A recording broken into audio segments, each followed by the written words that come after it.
PowerPoint ini sudah kelihatan nih, Bapak Ibu? Sudah,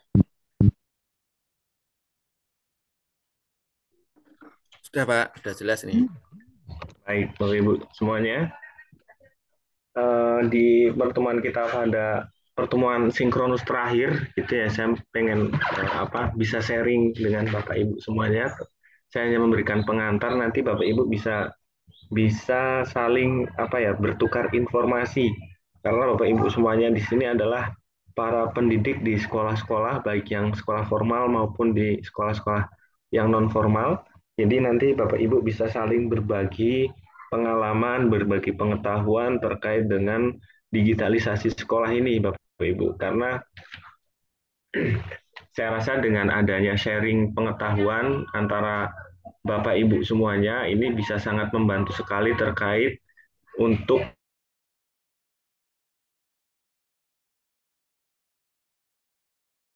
sendiri, punya pengalamannya sendiri, gitu ya. Jadi kalau misalkan Bapak Ibu bisa saling berbagi, alhamdulillah gitu.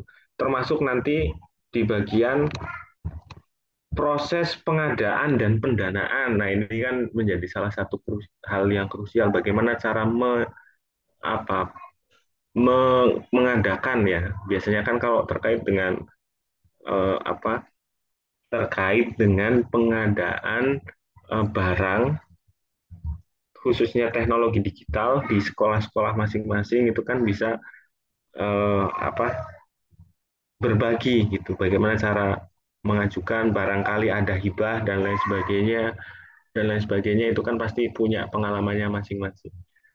Nah, sebagai pengantar kita pada perkuliahan pada pada siang hari ini, Bapak Ibu. Nah, ini menarik karena kita tahu bahwa eh, kita sebagai seorang pendidik pahamlah bahwa kita tidak bisa lepas dari teknologi informasi dan komunikasi, khususnya sekarang adalah internet. Sekarang sudah zamannya IoT. IoT itu adalah Internet of Things, semuanya berkaitan dengan internet gitu ya. Nah, internet ini memang sekarang itu bisa dimanfaatkan oleh dunia pendidikan itu untuk mewujudkan pembelajaran yang efektif dan efisien. Nah, sekarang kan eranya industri 4.0 gitu ya.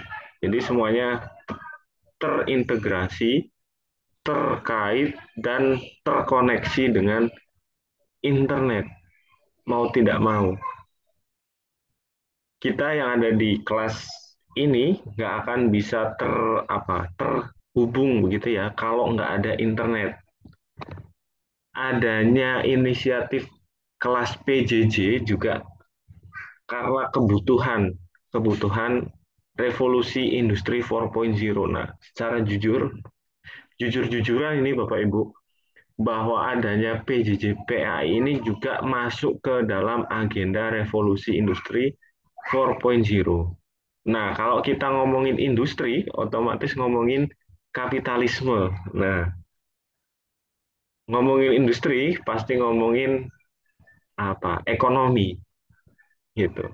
Nah, secara secara struktural atau secara kasat mata adanya PJJPAI ini itu juga merupakan respon dari kebutuhan dari industri yang mana sekarang itu pendidikan itu ya apa nggak cuman soal pengabdian, nggak cuman soal masalah ikhlas beramal itu enggak, tapi secara real itu ya pendidikan ya sebetulnya bagian dari industri seperti itu, bagian dari kapitalisme sekarang gitu. Karena mau tidak mau revolusi industri 4.0 ini memang harus mengakomodir adanya peningkatan di sisi kapitalisme dan ekonomi di tengah masyarakat gitu. Bapak Ibu semuanya, di era industri revolusi industri ini maka kita wajib untuk mengintegrasikan internet dengan belajar kita. Oleh sebab itu, maka TIK ini di dalam dunia pendidikan itu mengubah gaya belajar, proses belajar, dan orientasi hasil belajar.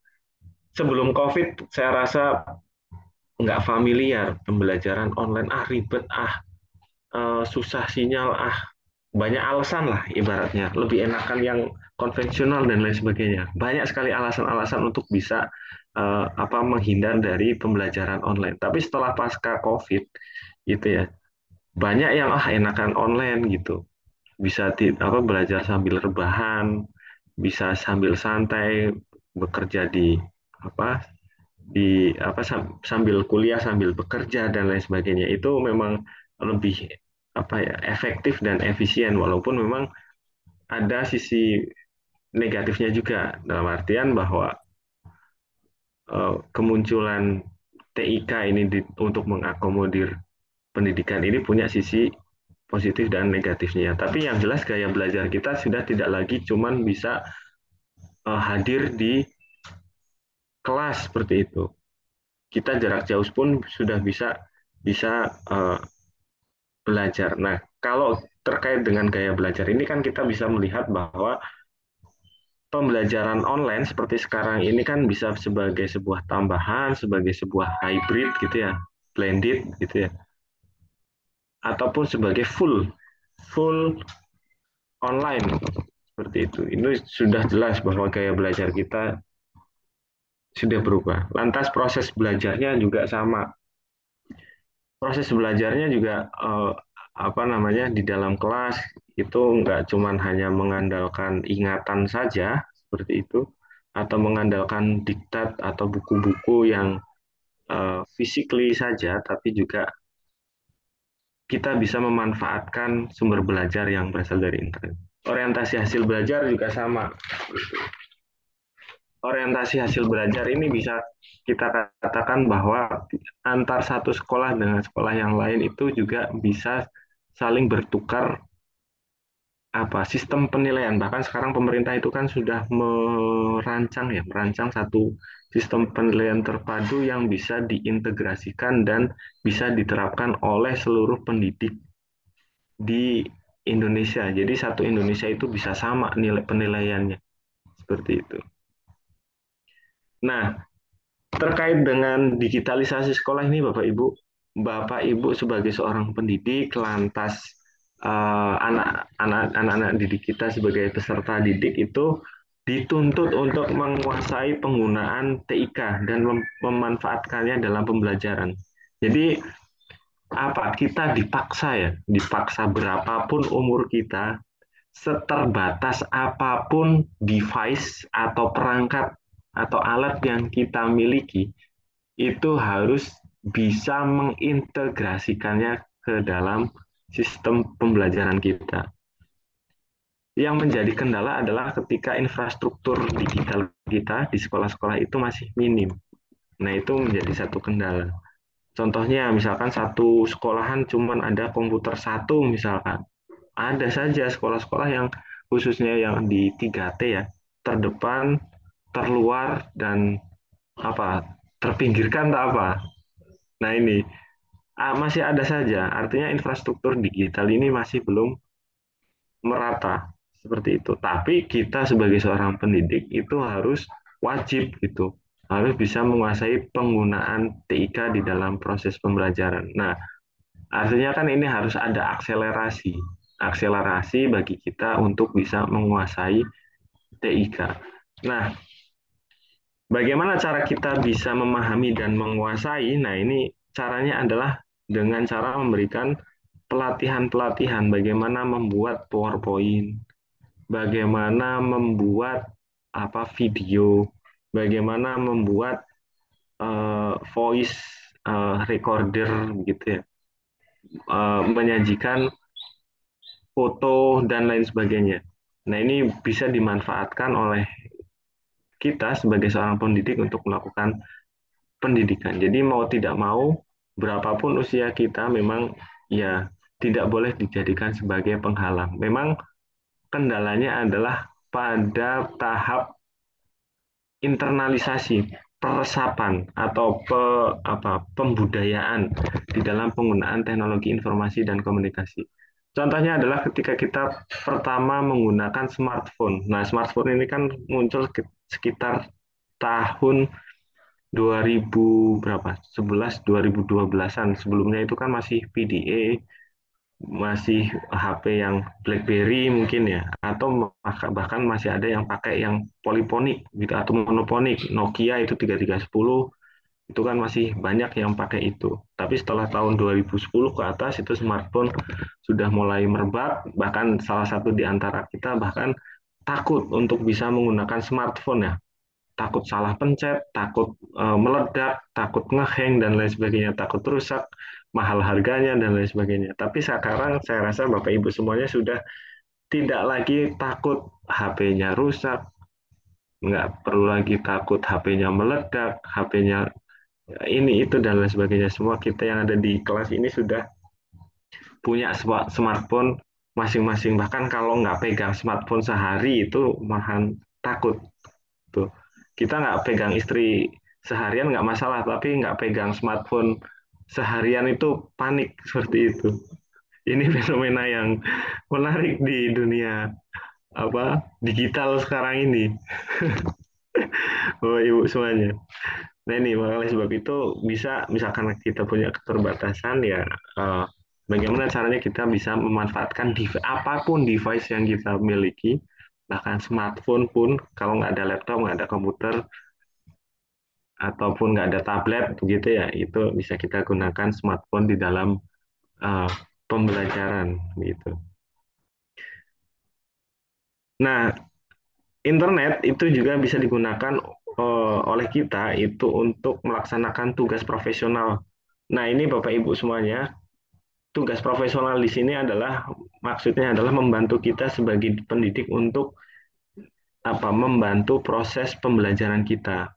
Nah, pemerintah itu sudah membangun satu platform untuk bisa digunakan oleh kita sebagai pendidik termasuk peserta didik untuk bisa mengakses informasi dan pengetahuan di internet. Pemerintah sudah membangun satu kanal, salah satunya adalah rumah belajar. Nggak tahu Bapak Ibu apakah sudah tersosialisasi belum di sekolahan kira-kira? Rumah belajar Kemdikbud tuh. Nah ini bisa diakses oleh Bapak Ibu semuanya. Cuman ketika saya mencoba untuk mengakses itu kayaknya kok kurang kurang representatif ya, belum menyeluruh khususnya untuk untuk apa untuk mata pelajaran PAI di sekolah kayaknya kok belum menyeluruh ya.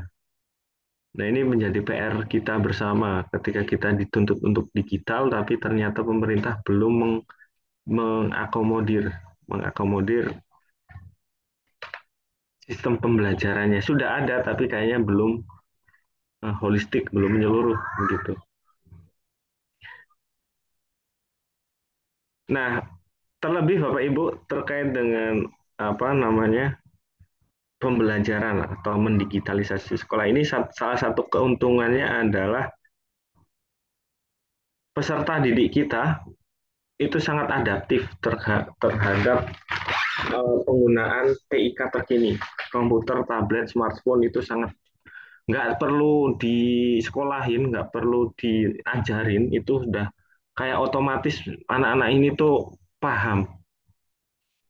Bahkan sampai kita pahamnya itu ketika kita mencoba untuk membatasi akses anak-anak kita, misalnya membatasi HP misalkan biar nggak mainan HP, akhirnya kita bikin password gitu ya, bikin password untuk HP kita agar anak kita itu nggak bisa mengaksesnya pun akhirnya anak kita tahu secara nggak sadar anak itu memata-matai kita ketika mengakses smartphone.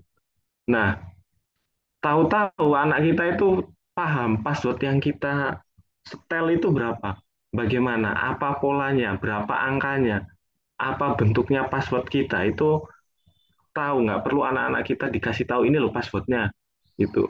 Ternyata anak-anak kita itu mengintai kita, agar anak-anak itu bisa mengakses HP orang tuanya ketika apa namanya, kita membatasi akses kepada smartphone. Nah, artinya bahwa anak-anak kita itu cerdasnya luar biasa. Kita sudah pakai password, ternyata dari belakang anak-anak kita memantau password yang kita buat. Nah, kebetulan akhirnya kelihatannya itu anak kok ngakses HP kita tanpa apa bertanya passwordnya berapa. Nah, ini kan luar biasa sekali. Artinya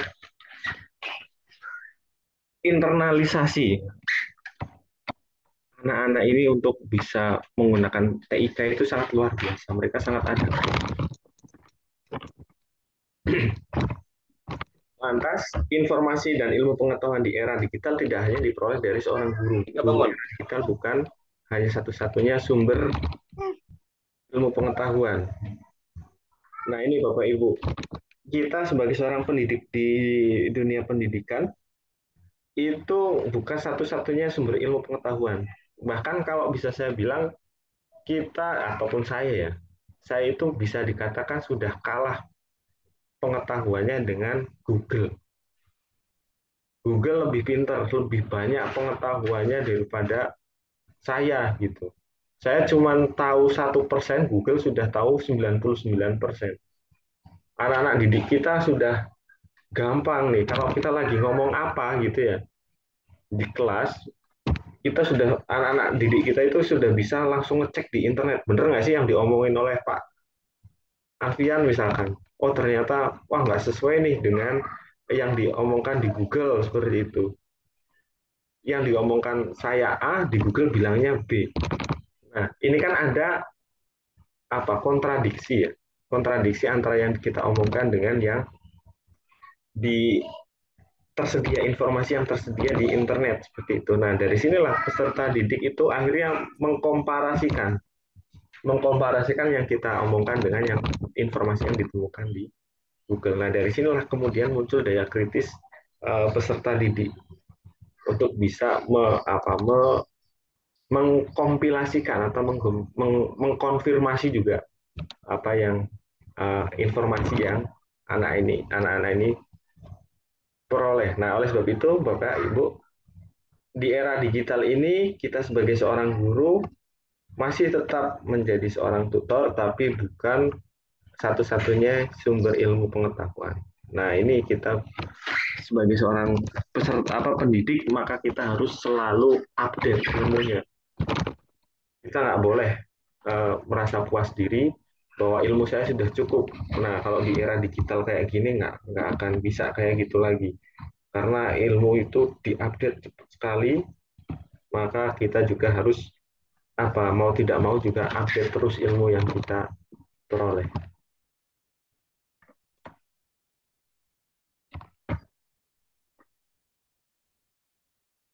Nah, saya percepat saja Bapak Ibu, nanti kita bisa ini ya, diskusikan sebentar. Nah, gaya mengajar konvensional di era digital sudah tidak lagi diminati oleh peserta didik yang tapi ke depan saya rasa pembelajaran yang mengintegrasikan pembelajaran konvensional, pengajaran dengan teknologi itulah yang akan menarik. Bahkan sampai sekarang juga pemerintah mengadakan game pendidikan gitu ya, platform game pendidikan yang bisa digunakan oleh Bapak Ibu semua untuk menunjang pembelajaran konvensional. Jadi nggak cuma konvensional saja di kelas, tapi juga kita bisa memanfaatkan agar kelas kita itu lebih aktif, lebih ramai, lebih eh, lebih ceria begitu di dalam pembelajaran. Nah, sekarang guru itu tadi yang saya katakan sebagai karena guru bukan satu-satunya sumber belajar, maka guru juga dituntut untuk kritis, aktif, kreatif, adaptif, dan inovatif, serta kolaboratif dalam menghadirkan pembelajaran. Kita harus aktif, harus kritis di dalam informasi yang kita peroleh. Jangan-jangan informasi yang kita peroleh hoax, nggak benar. Nah, oleh sebab itu, kita harus menelusuri informasi yang kita peroleh itu dari website yang terpercaya. Nah, kalau kita ya sebagai seorang pendidik ya harus website yang sifatnya ilmiah. Karena mau tidak mau ya pendidikan itu kan sifatnya ilmiah gitu ya. Mau tidak mau, kalau ada informasi baru yang masuk, kita mengkonfirmasinya ke sumber-sumber informasi di internet yang berbasis ilmiah, jurnal-jurnal misalkan seperti itu, buku-buku seperti itu. Nah, ini kita mencoba untuk mengasah daya kritis kita dengan sumber-sumber yang terpercaya. Kita juga harus aktif mencari informasi, juga lebih kreatif di dalam melakukan pembelajaran, lebih adaptif terhadap perkembangan iptek, ilmu pengetahuan dan teknologi. Kita juga harus inovatif dalam menghadirkan pembelajaran, dan kita harus kolaboratif dengan peserta didik. Karena peserta didik ini unik, maka kita harus berkolaborasi.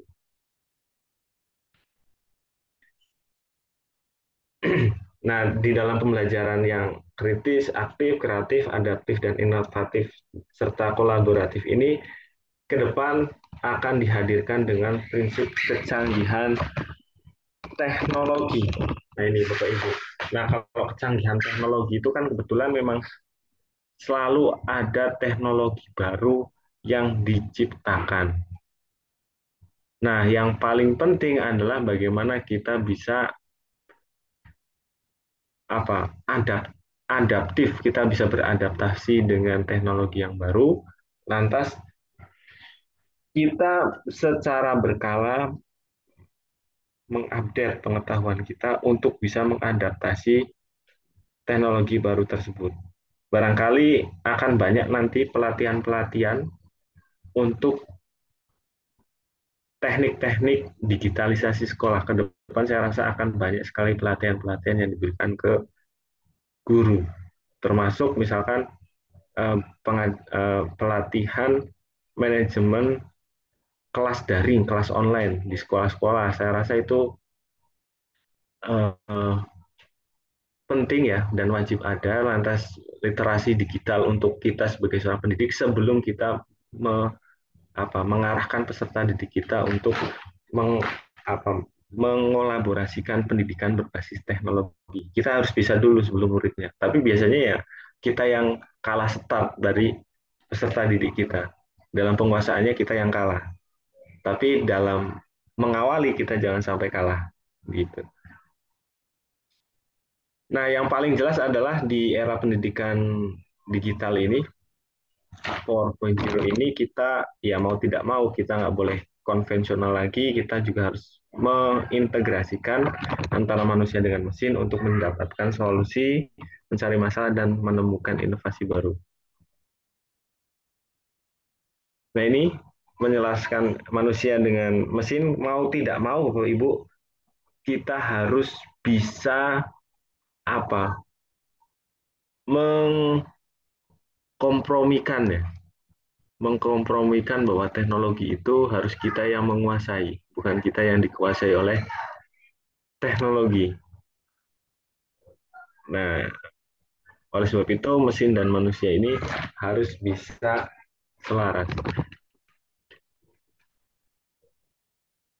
Nah, teknologi pendidikan di era 4.0 ini adalah untuk mempercepat dan membuka akses literasi lebih luas dan meratakan kualitas pendidikan. Lantas di era pendidikan ini di era pendidikan 4.0 ini tidak hanya terbatas pada ruang kelas, tapi bisa dimanapun kita berada. Kita bisa melakukan pembelajaran. Nah, yang utama adalah di era pendidikan 4.0 ini adalah yang pertama literasi calistung, membaca, menulis, berhitung, literasi teknologi, dan literasi manusia, kemanusiaan, komunikasi, dan desain. Nah, inilah kenapa kok ada literasi manusia di sini, Bapak Ibu, karena di era pendidikan 4.0 ini yang menjadi aktor utama adalah mesin. Mesinlah yang akan menjadi aktor utamanya di sini. Nah, oleh sebab itu, kalau seandainya mesin ini tidak diawasi atau tidak dikontrol oleh manusia, inilah yang bahaya. Nah, oleh sebab itu, literasi kemanusiaan ini juga sangat penting. Nantinya, siswa-siswi kita kan nyarinya informasi kan lebih cenderung ke Google, seperti itu. Ke mesin-mesin pencarian. Sekarang ada ChatGPT, AI seperti itu ya, yaitu yang lebih cepat gitu ya. Kita mau nyari informasi apa aja, dia bisa jawab seperti itu. Tapi terkait dengan pendidikan moral, akhlak dan lain sebagainya itu kan masih membutuhkan kita sebagai seorang guru, sebagai seorang manusia yang berperi kemanusiaan. Nah, kalau mesin kan nggak punya rasa kemanusiaan. Nah, itulah peran penting kita sebagai seorang pendidik tetap mengawasi mesin gitu ya, mengawasi mesin dan mengarahkan peserta didik kita agar tetap memiliki sisi kemanusiaannya, sisi akhlaknya, sisi mentalitasnya, sisi moralnya itu masih tetap harus berdasarkan pada kemanusiaan. Oleh sebab itu literasi manusia ini sangat penting sekali. Nah, ini terakhir Bapak Ibu, nanti sebelum kita berdiskusi bersama barangkali sebentar terkait dengan program digitalisasi sekolah ini ya untuk menyiapkan sumber daya manusia, Indonesia menyongsong revolusi industri 4.0. Kemarin saya baru dapat informasi dan termasuk materi pembelajaran kita itu defisit SDM berbasis teknologi informasi. Kita masih defisit. Berbeda dengan India. India itu malah surplus. Kita sering melihat sering ngejek gitu ya India sebagai Vrindavan gitu ya. Kita sering lihat video-video orang India itu jorok-jorok begitu dan lain sebagainya. Tapi di satu sisi mereka malah surplus SDM sumber daya manusia yang berbasis teknologi informasi dan komunikasi. Mereka malah surplus. Nah, kita malah defisit. Artinya apa? Permintaan pasar SDM terkait bidang teknologi informasi dan komunikasi di Indonesia itu tinggi, tapi SDM-nya tidak bisa memenuhi itu. Nah, untuk bisa memenuhi itu, maka harus impor, Bapak Ibu. Impor SDM, impor dari luar negeri. Nah, ini kan sangat disayangkan. Tenaga SDM kita defisit, tapi permintaan tinggi. Nah, untuk bisa memenuhi maka harus impor. Nah, biar nggak impor, maka digitalisasi sekolah ini penting dan mengarahkan anak didik kita untuk bisa memenuhi pasar permintaan tenaga kerja digital ini tinggi, maka kita harus bisa mengarahkannya ke sana. Nah, oleh sebab itu, Bapak Ibu sekolah, semuanya, digitalisasi sekolah ini wajib. Dengan digitalisasi sekolah ini, semoga ke depan permintaan pasar digital ini bisa anak bangsa kita sendiri yang memenuhi. Lantas, digitalisasi sekolah ini merupakan implementasi dari New Learning, pembelajaran baru, di mana New Learning ini merupakan student center, yaitu pusat pembelajarannya ada pada peserta didik, lantas berbasis pada multimedia, kemudian collaborative work antara guru dan murid itu sifatnya adalah kolaboratif, tidak lagi top down seperti itu. Nggak lagi guru adalah pusat ilmu pengetahuan, tapi antara guru dan murid itu kolaboratif saat ini. Kemudian adanya information exchange. Nah, informasi yang dimiliki oleh peserta didik, kemudian informasi yang kita miliki itu saling dipertukarkan. Nah, dari pertukaran inilah yang kemudian memunculkan pengetahuan baru, baik bagi murid maupun peserta guru kita sebagai seorang guru. Lantas adanya critical thinking dan informed decision making. Nah, informed decision making ini adalah bagaimana informasi yang kita peroleh, data yang kita peroleh ini kemudian diolah, dianalisis, lantas berdasarkan pada informasi itulah kemudian yang digunakan untuk melakukan penentuan kebijakan. Nah, sekarang kan informasi berseliweran banyak banget gitu. Kita apa namanya nggak bisa kebendung lah informasi itu. Nah, informasi yang data informasi yang kita peroleh itulah yang kemudian kita gunakan untuk pengambilan keputusan, apapun pengambilan keputusannya itu. Nah, oleh sebab itu Bapak Ibu semuanya, proses digitalisasi sekolah ini merupakan agenda bersama karena mau nggak mau. Tadi yang saya gunakan kita masih defisit, maka jangan sampai defisit. Oleh sebab itu, digitalisasi sekolah itu sangat penting sekali. Nah, oleh sebab itu, Bapak Ibu, ini sebagai bahan diskusi kita, kira-kira apa aktivitas yang akan, sedang, dan telah dilakukan oleh institusi pendidikan tempat Bapak Ibu bernaung dalam upaya mendigitalisasikan sekolah.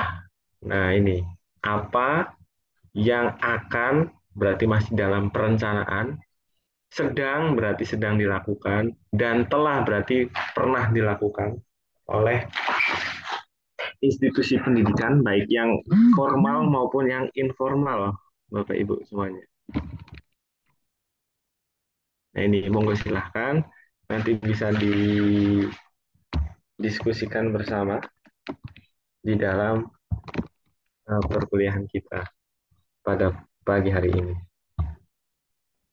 Kira-kira nih, saya tanya ke Bapak Ibu ya, terkait dengan proses digitalisasi sekolah. Kira-kira yang paling memungkinkan apa Bapak Ibu? Apa sih kendalanya selama selama ini untuk bisa mendigitalisasikan sekolah? Apakah infrastrukturnya, apakah pendanaannya, ataukah apa? Kira-kira Bapak Ibu. Sarana Monggo silahkan. prasarana Pak. Iya Bu, Bu Siti Nur Afifah. Mohon maaf sebelumnya izin off cam dulu Pak ya. Oh ya, iya Bu, silahkan. Eh, Sebelumnya di sini itu pernah dipakai sebuah aplikasi namanya Edupongo. Itu di situ di dalamnya itu sudah ada semua mengenai tentang siswa baik itu kehadiran, terus terkait administrasi siswa tersebut, misalnya pembayaran sehariah dan sebagainya itu di, di situ sebenarnya sudah ada semua. Cuma ketika disosialisasikan ke wali santri atau wali murid itu banyak yang nggak paham Pak. Jadi penggunaannya itu nggak maksimal gitu. Sementara Oh iya, eh, nggih, sementara untuk di pesantren kan tidak tidak setiap hari anak-anak itu bersama orang tuanya. Sebenarnya oh iya, tujuan untuk aplikasi itu kan untuk memantau, oh anak saya hadir, oh anak saya sakit misalnya seperti itu. Tapi oh iya. ya cuma ya itu tadi pelaksanaannya itu kurang maksimal seperti itu. Oh iya, kendalanya berarti pada literasi orang tua murid ya, Bu ya, Ya, santri ya? ya kurang lebih Iya seperti betul. itu. Iya, iya betul. Makanya tadi literasi digital itu memang penting ya Bapak Ibu. Luar biasa ya Bapak Ibu, itu sudah ada aplikasinya bikin sendiri Bu. Iya, dari Wah itu. Bapak Kepala Sekolahnya itu yang buat aplikasinya. Oh Ya iya iya iya. hanya diterapkan di madrasah itu aja, nggak. Jadi belum Oh belum iya, itu untuk di sekolah mana Bu? di Madrasah Aliyah plus Al-Hadi Oh, di pesantren, Pak. oh di pesantren ya. Ya. Di kota mana Bu, Bu Siti? Di Kota Bojonegoro, Jawa Timur. Oh iya, Bojonegoro. Sudah ada yang pernah meneliti itu belum Bu? Kalau untuk lingkup penelitian sepertinya belum, Pak. Oh iya, barangkali menarik ini Bu, terkait dengan apa im- apa implementasi aplikasi itu. Nggih. Kalau bisa ya, siapa ya, Ibu atau siapa ya, eh, itu menarik Bu, aplikasi itu bisa diteliti oleh mahasiswa atau bahkan oleh Ibu Siti sendiri nanti bisa untuk skripsi itu. Siapa tahu bisa di ACC itu. Menarik Terkait ini aplikasi. aplikasinya itu, Pak ya. Ya, implementasi aplikasi dalam penerapan pendidikan ya di pesantren ini. Itu Iya. menarik Bu, penelitian itu Bu. Iya, jadi nanti Ibu bisa mengevaluasinya, kira-kira kelebihannya di mana, kekurangannya bagaimana, lantas, nah hasil evaluasi itulah kemudian bisa digunakan untuk perbaikan. Oh, jadi nanti outputnya perbaikannya itu Pak, gitu Pak. Nggih. Ya, perbaikan. Apakah dari misalkan nih, kita identifikasi bahwa rendahnya literasi digital orang tua santri ini Hmm. menghambat apa istilah bahasanya menghambat proses pembangunan atau developing aplikasi tersebut misalkan. Atau jangan-jangan orang tua sudah terliterasi oleh digital, tapi aplikasinya yang susah digunakan. Nggak simple, nggak kayak kita mau beli di Shopee tuh misalkan, atau di Tokopedia. Di Tokopedia kan kita ketik, misalkan produknya apa, misalkan pengen beli laptop di Shopee misalkan, pengen beli di laptop di Shopee, kita ketik laptop, nah kan langsung muncul produknya, kita klik gambarnya, terus langsung muncul masukkan keranjang gitu ya, kemudian pembayaran, nah itu kan simple. Nah jangan-jangan aplikasinya itu yang susah untuk digunakan oleh orang tua Oleh santri. orang tua. Nah itu menarik Bu Bu Siti Nur. Ya baik Pak, terima kasih Nanti atas ya masukannya Pak. siapa tahu jadi skripsi ini mumpung mumpung masih anget semester 4 nggak apa-apa udah mulai mikir skripsi itu. Iya. Atau minta minta mahasiswa yang siapa ada kenalan saudaranya mahasiswa seperti itu. Bisa meneliti ke sana itu. Menarik tuh, Bu. Oke Pak, Nah, siap. ya barangkali dari Bapak Ibu yang lain ada yang punya aplikasi sendiri di sekolahannya.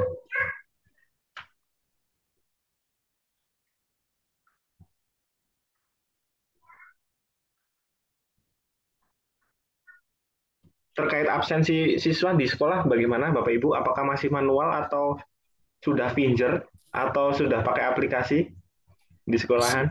Manual, Pak. Manual ya. Nah ini, Ya. iya. Oh, kadang gini, Pak. Kita bikin grup kelas saja. Itu orang tua kadang nggak peduli kok. Itu cuma grup WA loh. Kan Iya, iya, banyak iya. informasi mungkin event apa hari libur besar itu, terus kita mau ada kegiatan apa itu kan sering di-share di grup. Tapi ya itu orang tua nggak peduli ya. Oh iya, Masih iya. kurang lah. Oh iya, iya, iya. Berarti memang keterlibatan pihak orang tua kan sebetulnya penting ya. Contoh Ya sangat misalkan, penting seharusnya. ya, memantau ini anaknya itu masuk sekolah enggak gitu Ya, misalkan. Ini menarik. Terus apa eh, terkait dengan pembelajaran, misalkan absen saja ya, absen. Apakah absen ini misalkan nih sekolah agar bisa masuk sekolah unggul kan bisa bisa itu ya, termasuk infrastruktur misalkan di sekolahan ini ada nggak misalkan satu sekolah cuman satu komputer gitu kan, memang membutuhkan strategi ya. Nah barangkali dari bos, misalkan bos afirmasi tak apa Pak untuk bisa pengadaan pengadaan infrastruktur digital tuh. Nah ini barangkali Bapak Ibu ada yang punya pengalaman untuk pengadaan infrastruktur digital juga menarik ini. Bagaimana caranya, strateginya biar dapat apa bosnya seperti itu, lantas termasuk administrasi pertanggungjawabannya itu kan bisa saling berbagi pengalaman ya.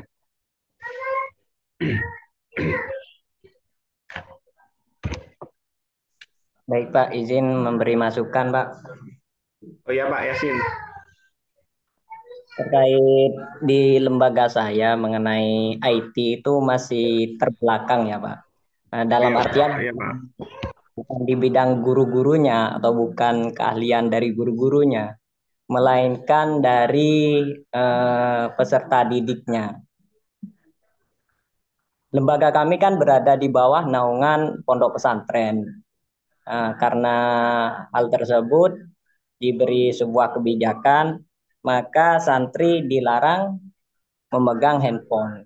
Jadi itu merupakan suatu kendala. bagi siswa untuk mengakses informasi.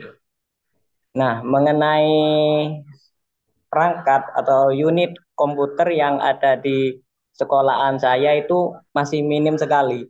Kalau nggak ada CBD di zaman dahulu, mungkin lab kami kosong, tidak ada komputer sama sekali. Karena dulu memang diwajibkan adanya CBD, mau nggak mau sekolahan mengusahakan, akhirnya beli laptop bekas-bekas, setelah CBD rusak semua. Dan Oh iya. periode berikutnya beli lagi hmm, 1 unit komputer seharga 1.500.000 itu sudah lengkap. Windows 7 kalau nggak salah. Dulunya ada 10 unit, sekarang tinggal 7. Entah kemana yang 3 itu. Iya. Nah, dan kemarin ini alhamdulillah kesalahan kami itu tembus pengajuan BKBA, Pak. Nah, karena pengajuan BKBA disetujui, maka sekolahan boleh membeli hal-hal yang diperlukan oleh sekolahan, tapi yang terpenting, yang paling utama adalah merenovasi sekolah. Nah, di situ Pak ada suatu persyaratan tersendiri, entah itu tanda kutip perjanjian bersama atau tidak. Pengawas itu meminta sekolahan memberi perangkat berupa laptop sebanyak 7 unit, ya kalau nggak salah 7 unit. Tetapi tokonya itu harus harus melalui yang disarankan oleh pengawas. Oh iya, iya. Jadi untuk kedepannya mengenai kekurangan 7 unit itu di ruangan lab mungkin bisa ditambahi dengan 7 unit laptop yang mendapatkan bantuan dari BKBA. Memang ada suatu apa ya Pak? Ada suatu keinginan kepala sekolah mau mengembangkan pendidikan IT karena pendidikannya itu belum dipahami sama sekali. Bahkan anak setingkat SMA itu belum bisa menghidupkan dan mematikan komputer. Oh iya. Dan yang terpenting ini Pak, di yayasan kan ada suatu pengurus yang mengurusi suatu administrasi.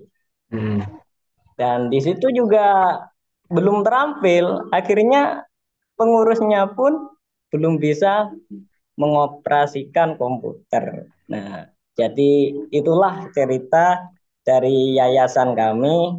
Mungkin ke depannya akan dilakukan perbaikan, dan ini juga mengharap bantuan BKBA berikutnya agar dapat mengisi ruang lab mengenai komputer yang masih kurang tadi. Baik Pak, itu saja masukan dari saya. Terima kasih. Oh ya, ya bagus sekali Pak. Kalau BKPA itu apa Pak panjangannya? Kurang paham saya Pak, lupa Pak. Soalnya saya tidak terlibat langsung di dalam pengajuan itu. Ya Bapak Ibu. Ya menarik ini. Terkait dengan pengadaan memang harus melalui website yang ditunjuk oleh pengawas. Contohnya adalah SIP-lah. Sistem informasi pengadaan sekolah itu ya, itu kan kalau sekolah kan harus wajib pakai itu, gitu. Kita nggak bisa itu untuk meminimalisir potensi penyelewengan dana ya.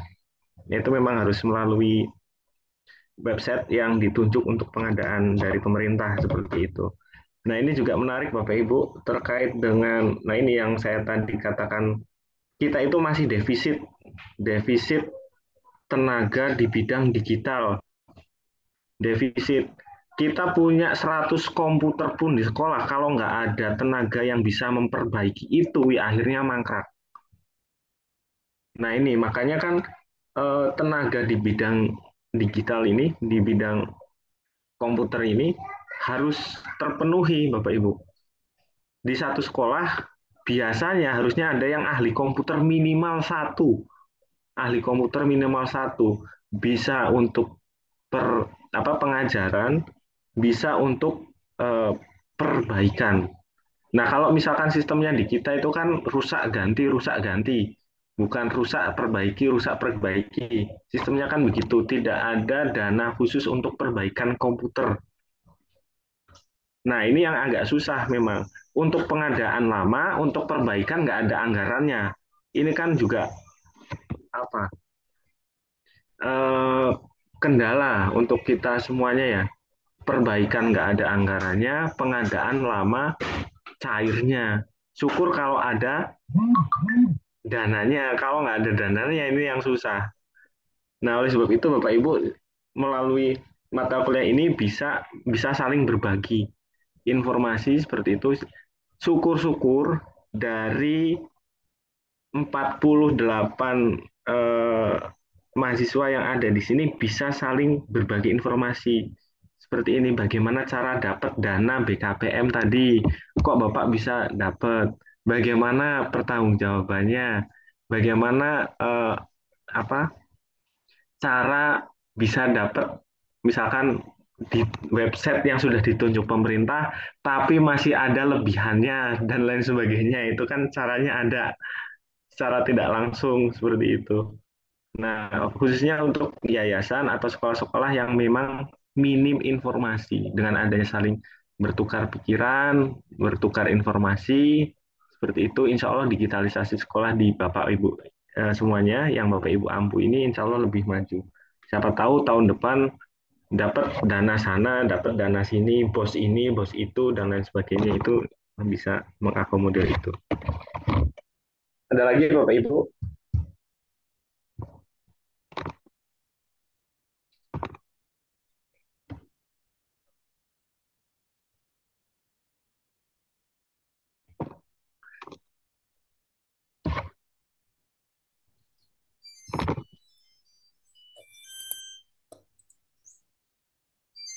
Sepertinya sudah ya, sudah ini melampaui jam ya Pak Nailul. Ya Pak, ini kayaknya sudah pada ngantuk hari Ya, Minggu. ya baik Bapak Ibu. Semoga dengan adanya mata kuliah ini memang tidak secara ansih kepada bagaimana cara mengoperasikan komputer, bagaimana cara membuat aplikasi, enggak. Tapi saya harap karena ini adalah bukan secara ansih untuk mata kuliah ini tidak secara ansih untuk mengakomodir itu, tapi untuk lebih difokuskan dalam dunia pendidikan, Bapak Ibu. Semoga mata kuliah ini menjadi mata kuliah yang bisa memotivasi kita bersama untuk lebih bisa terliterasi di dalam dunia digital. Berapapun umur kita, seminimal apapun akses yang kita punya, sedikit apapun device yang kita punya, semoga ini tidak menjadi kendala di dalam kita memajukan diri kita, institusi kita di dalam penyerapan literasi digital seperti itu. Dan harapan saya Bapak Ibu semuanya, karena ini memang mata kuliah spesial gitu ya, mata kuliah yang mau tidak mau bersentuhan langsung dengan dunia pekerjaan Bapak Ibu semuanya. Semoga mata kuliah pengantar informasi ini bisa membantu Bapak Ibu semuanya, misalnya dalam hal bagaimana sih cara mendapatkan pendanaan misalkan seperti itu. Semoga setelah mata kuliah ini selesai, Bapak Ibu juga apalagi Bapak Ibu yang menjadi pemangku kebijakan ya di sekolah-sekolahannya masing-masing ini bisa ayolah bagi informasinya, dapat informasi ini dari mana, kita mengaksesnya bagaimana dan lain sebagainya. Begitu, dan bisa memotivasi Bapak Ibu kawan-kawan sejawat di lokasi pekerjaannya masing-masing itu untuk bisa lebih mengimprove, meningkatkan kualitas kita, kualitas kawan-kawan semuanya di dalam dunia digital. Seperti itu. Baik Bapak Ibu semuanya, ini adalah pertemuan sinkronus kita yang terakhir, kemudian besok minggu depan adalah UAS seperti itu, maka izinkan saya di pertemuan kita pada kali ini untuk bisa mengucapkan terima kasih yang sebesar-besarnya kepada Bapak Ibu semuanya, dan saya mohon maaf yang sebesar-besarnya juga kepada Bapak Ibu semuanya apabila selama pertemuan 1 sampai pertemuan akhir saya kurang bisa melayani Bapak Ibu semuanya. Apabila tutur kata saya atau perilaku saya ada yang kurang berkenan di Bapak Ibu semuanya, saya mohon maaf yang sebesar-besarnya. Dan apabila ada, yaitu baik yang disengaja ataupun tidak disengaja, khususnya pasti ada saja ya yang kurang berkenan lah di hati Bapak Ibu semuanya. Semoga pertemuan kita ini pada mata kuliah MK pengantar teknologi informasi ini menjadi ladang amal, ladang keberkahan untuk kita semuanya, dan semoga silaturahmi kita tetap terjaga selamanya begitu, dan semoga kita bisa dipertemukan lagi di lain kesempatan. Kalau Bapak Ibu ada yang main ke Cirebon, boleh silahkan ngabarin saya. Kita bisa ngopi-ngopi bareng. Siapa? Boleh ketemu di kampus, boleh nanti mampir ke rumah saya di Cirebon juga boleh, silahkan gitu ya. Jadi suasana kita bukan hanya sebatas suasana dosen mahasiswa, tapi sudah sebatas seperti kawan-kawan, seperti kawan akrab seperti itu. Nah, Bapak Ibu semuanya, yang ingin saya sampaikan adalah saya sebetulnya merasa sangat terhormat sekali bisa membersamai Bapak Ibu selama 14 kali pertemuan. Ya, saya menganggap bahwa membersamai Bapak Ibu itu sudah seperti menggarami lautan seperti itu. Jadi saya rasa Bapak Ibu sudah sebagai pribadi yang sangat luar biasa seperti itu, dan makanya saya merasa sangat terhormat bisa membersamai Bapak Ibu semuanya. Jadi saya rasa sebetulnya nggak ada mata kuliah pengantar teknologi informasi ini Bapak Ibu sudah mumpuni semua lah. Seperti itu. Peribahasanya kan itu menggarami lautan. Nggak ada apa-apanya ilmu saya dibandingkan dengan Bapak Ibu semuanya. Saya rasa itu Bapak Ibu semuanya. Apabila ada yang masih luput ya saya mohon maaf, dan mari kita jaga silaturahmi bersama, dan mari kita semoga menjadi keberkahan dan amal ibadah kita bersama. Itu akhir Pak Haji kata. Umri itu baru muncul. Baik, akhir kata Pak Umri ya. Akhir kata, wabillahi taufiq wal hidayah. Wassalamualaikum warahmatullahi wabarakatuh. Waalaikumsalam warahmatullahi wabarakatuh. Warahmatullahi wabarakatuh.